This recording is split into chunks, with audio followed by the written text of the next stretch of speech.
I've been in the UK since I was 2 and this is my current physique. Now I have an online coaching business basically helping South Asians do the same thing. So if you're an ambitious South Asian living in the UK, by the time you finish this video, you're going to have some practical insights on how to actually build your dream physique aside from the basic calories, workout routines and all that bullshit. And all I'm going to do is cover 4 vital points that have come from my personal experience and from the clients that I've worked with. So point 1 is surroundings, okay? And living in the UK for about 20 years, I realised there's sort of 2 broad categories of surroundings that you'll experience. You'll either be in a culture which is revolving around going out, drinking, partying, or you'll be revolved around a culture which is just focused on eating, desserts, snacking, things like that.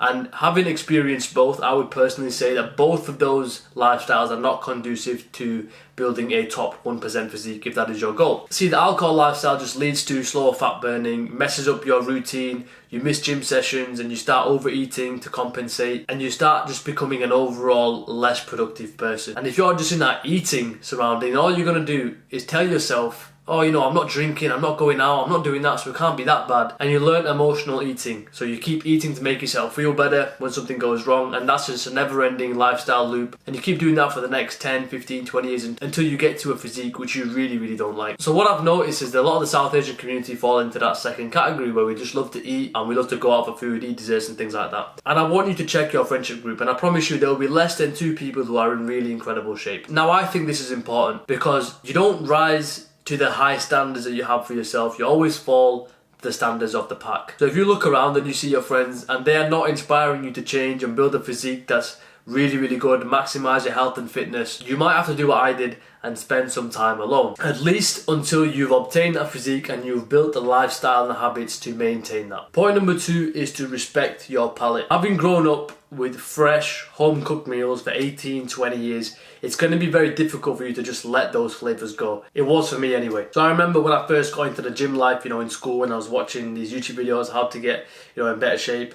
I was making some chicken, but it was just salt and pepper seasoned, almost looked like boiled chicken. And my mum would come over and she'd be like, you know, why don't you add, you know, some this and some of that and some of this? And I was like, no, mum, no, I can't do that because, you know, the macros and these guys are all eating bland chicken, so I need to eat the same thing in order to get that shape. And then fast forward 4 or 5 years and I realised she was absolutely right. So staying in shape is honestly 80% nutrition. If you don't like what you're eating, how do you expect to stay consistent over the next couple of years to build your dream physique? You need to learn how to make eating an enjoyable part of your experience. That's the only way you'll learn to maintain it. So just learn how to cook and marinate the very, very basics.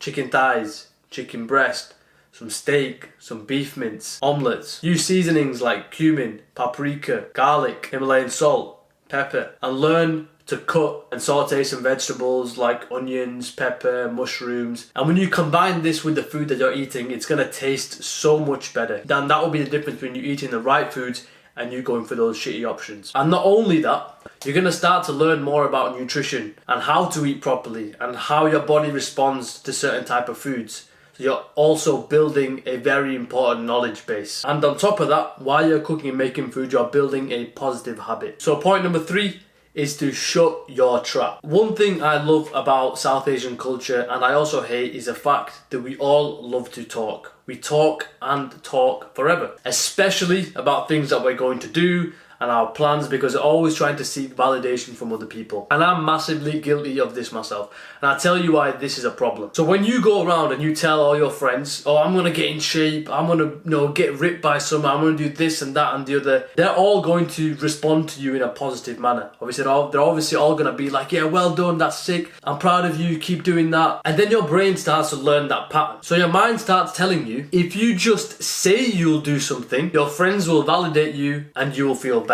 So basically what your brain understands is, if I say I'll do something, I'll feel better, which is a big problem because you're just saying you're doing something but you're not actually doing it and you're still getting a positive reward. Now this becomes a habit loop that you keep in your mind forever and ever. So my advice to you would be to not tell anyone about your plans on getting in shape or building a really good physique. Instead, shut your trap and let your results do the talking. One thing I promise you is if you seriously make progress within your physique, you will start to get noticed. Now, I'm not saying this to seek external validation, but it's just the truth. Every single client I've worked with, Once I have started to see progress, whether it be weight loss, whether it be building muscle, the first thing they tell me is in my social circle, people are telling me that I'm looking better, that I'm looking more energetic, my physique is improving. That's just how it is. Don't tell people what you're doing. Let your results speak for itself. And the next point is limiting beliefs. So one thing I remember vividly is when I was starting uni or in my early years of uni, I can't exactly remember, and my brother was in the final year of uni, obviously a lot more intense, and he was telling me, bro, wait till you get to the final year of uni. It's going to be so hard for you to maintain the gym with all the workload that you've got going on, things like that. And I thought to myself, alright, that's interesting. I mean, we'll see when we get there. And it turns out, when I got to final year, I had the best physique that I ever had to date. Not only that, I started Muay Thai and started building some really good habits as well. Then I got told, bro, wait till you get to starting a job. That's when the whole thing changes. Your routine's going to go all this, your priorities will change, this, that, the other. So after uni, as you do, I started work. But before my first day of work, literally the first day, I went on Google Maps and I found out where the nearest gym was. It was the Gym Group, about 5 minutes walk from my place. On the first day of work, I woke up at 5:30, went to the gym, trained, went to my workplace where they had a shower and started my first day of work. And I did that every single week without fail, and this was my physique while I was working a 9 to 5. In between then, I started my first business, which failed. I had to leave my family at home because I had a massive falling out. I was almost £2,000 in debt at one point. I worked in a part-time job in Foot Locker, traveling for about half an hour every single day. I worked a customer service role from home while learning my personal training, level 2, level 3 qualification, and starting my YouTube channel, and now being self-employed with this business. And throughout every single one of those, I never stopped working out. I really want you to take this message away. When someone tells you something, what they're telling you is their perception of reality. But their perception of reality is not your reality. It's just their view. Please understand this message. If I had just accepted my brother's belief, and not just his, I'll be fair, almost every single South Asian that I know that is above 25, when they start working, they lose their fitness.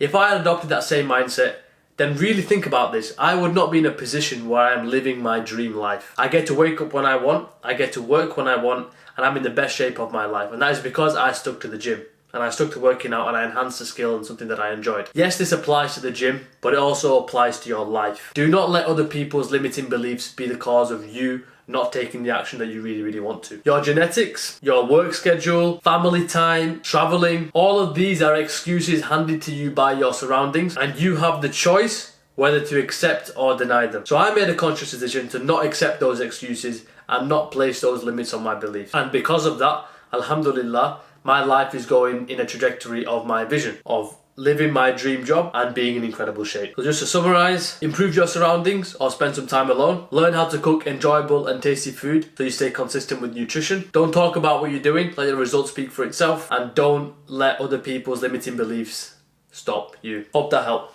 Goodbye.